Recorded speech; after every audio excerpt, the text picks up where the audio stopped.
I got so much motherfucking design on right now. Break it down, bring it back, make it clap. I got 3 old thoughts, new block, wear that thing. Bitches on my line, and you know. Bismillahirrahmanirrahim. Assalamualaikum warahmatullahi wabarakatuh. Selamat pagi semuanya, salam sejahtera untuk kita semua. Sebelumnya saya ucapkan terima kasih kepada dosen pengampu mata kuliah Ilmu Kandungan dan Kebidanan, Dr. Intan Renata Silitangga, SPOGK MKes, yang telah memberikan kesempatan kepada kami, terutama kami kelompok 4, S1 Kebidanan dari kelas A yang akan melakukan presentasi pada hari ini. Adapun topik yang akan kami bahas yaitu mengenai sebuah kasus dan bagaimana cara menangani pasien tersebut. Sebelumnya, izinkan saya memperkenalkan diri. Saya Alia Hasna dengan NPM F1220132. Saya di sini berperan sebagai moderator yang akan membimbing jalannya presentasi pada hari ini. Tentunya saya di sini tidak sendiri. Saya bersama rekan-rekan saya yang telah sangat banyak membantu agar kegiatan presentasi pada kali ini berjalan lancar. Salah satunya ada saya Santi Nurmala dengan NPM F12028 sebagai tim pembuatan PowerPoint. Saya Milka Saliha Nugroho dengan NPM F12029 sebagai pemateri 2. Saya Sintia Risma Risganti dengan NPM F12030. Saya sebagai pemateri 1. Saya Nabila Mustafa Anurrahmi, F12031 sebagai tim pembuatan PPT. Saya Delis Menteri dengan NPM F12033 sebagai analis. Saya Widiawati dengan MPM F12234 sebagai tim pembuat analisis. Saya Siti Rahayu dengan NPM F12035 sebagai pembuat PPT. Saya Zahida Nurhanita dengan NPM F12036 sebagai tim analisis. Baik, terima kasih kepada rekan-rekan saya yang telah memperkenalkan diri. Selanjutnya adalah penyajian materi yang akan disampaikan oleh rekan saya untuk permateri 1. Untuk waktunya saya persilahkan. Baik, terima kasih kepada moderator telah memberi saya kesempatan untuk memaparkan materi. Adapun poin-poinnya, yang ke-1 yaitu anamnesis, yang kedua pemeriksaan fisik, yang ketiga pemeriksaan penunjang, yang keempat pemberian terapi obat. Adapun kasusnya yaitu seorang wanita yang berumur 35 tahun yang menikah 7 tahun belum mempunyai anak. Siklus haid teratur 28 hari, 7 hari, dan nyeri di perut bawah setiap haid. Keluhan keputihan lama dan tidak diobati nyeri, belum pernah diperiksa USG ataupun pemeriksaan lain. Suaminya yang berusia 40 tahun, merokok 1 bungkus sehari, bekerja di pabrik dan berurusan dengan mesin panas setiap hari.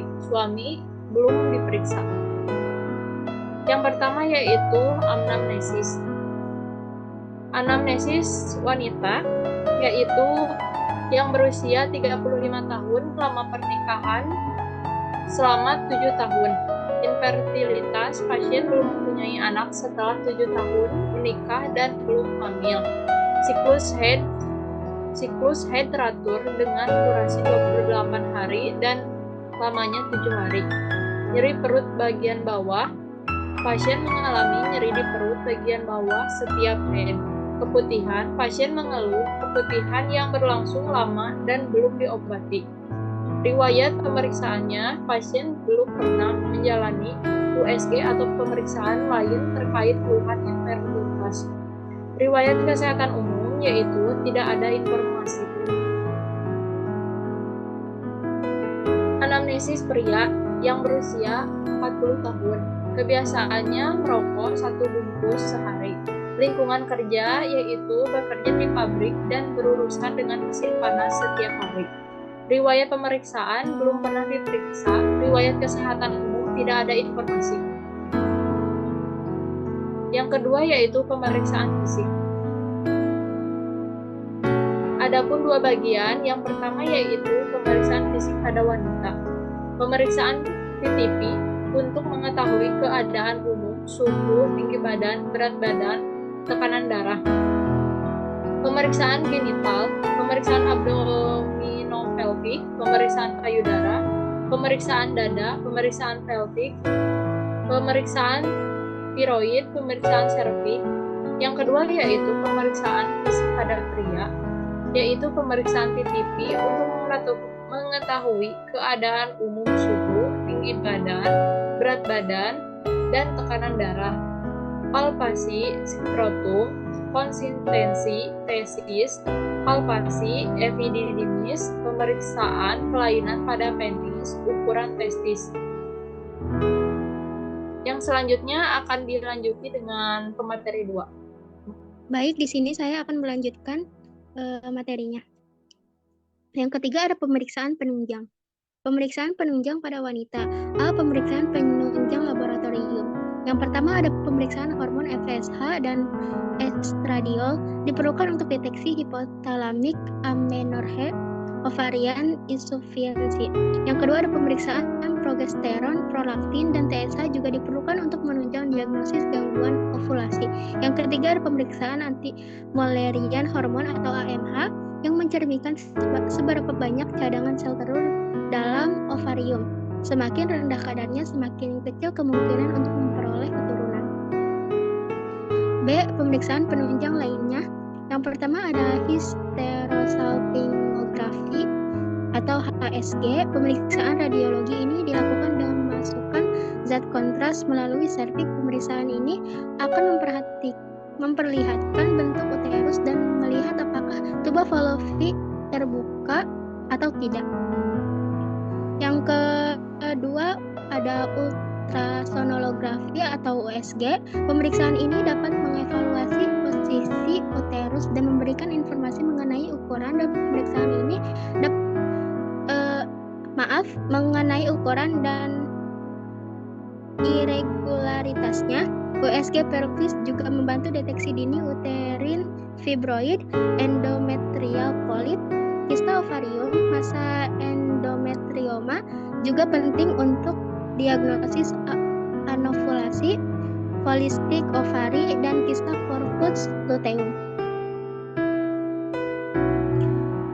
Selanjutnya ada pemeriksaan penunjang pria. A. Pemeriksaan laboratorium. Yang pertama ada analisis sperma. Pemeriksaan ini bertujuan untuk menilai beberapa parameter seperti volume, jumlah, kualitas, morfologi, densitas, dan pergerakan sperma. Yang kedua ada antibodi sperma autoimun. Sperma mengandung antigen unik yang tidak dikenali oleh sistem imun tubuh akibat adanya barir darah testis. Pada keadaan barir ini terganggu, misal karena infeksi, vasektomi, trauma, akan terbentuk antibodi anti-sperma. Antibodi ini dapat menurunkan kemampuan sperma untuk menembus mukus servikal.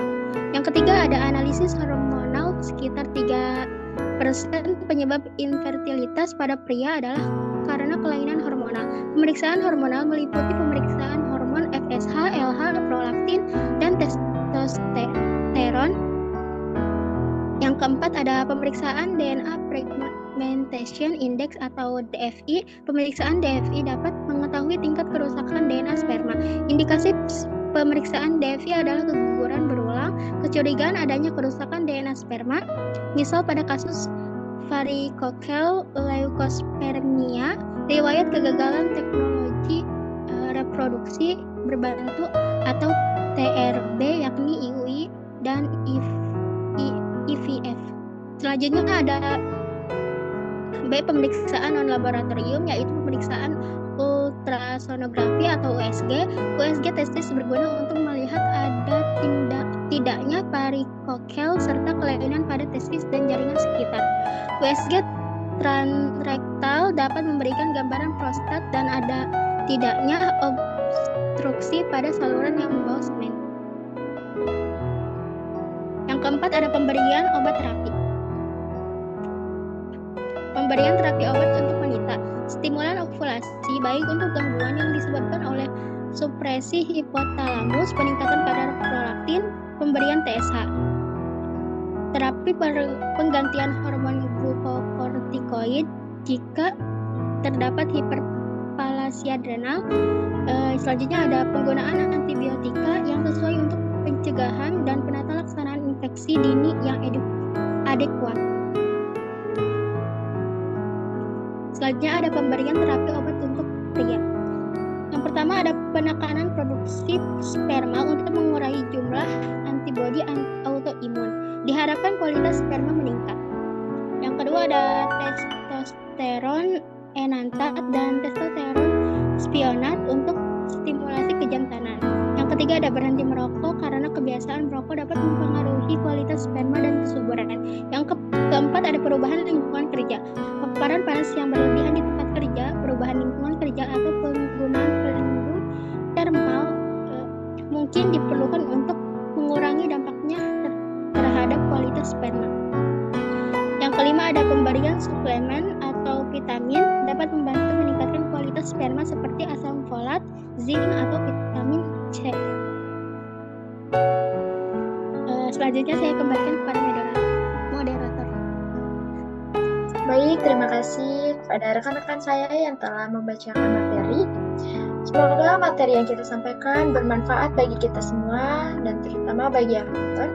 Mohon maaf apabila ada salah-salah kata dari kami ataupun salah penyampaian. Tapi kami di sini selalu belajar, berusaha untuk menjadi yang terbaik. Mungkin kami kelompok 4 pamit undur diri. Sekian dari kami. Wassalamualaikum warahmatullahi wabarakatuh. Ini kami kelompok 4.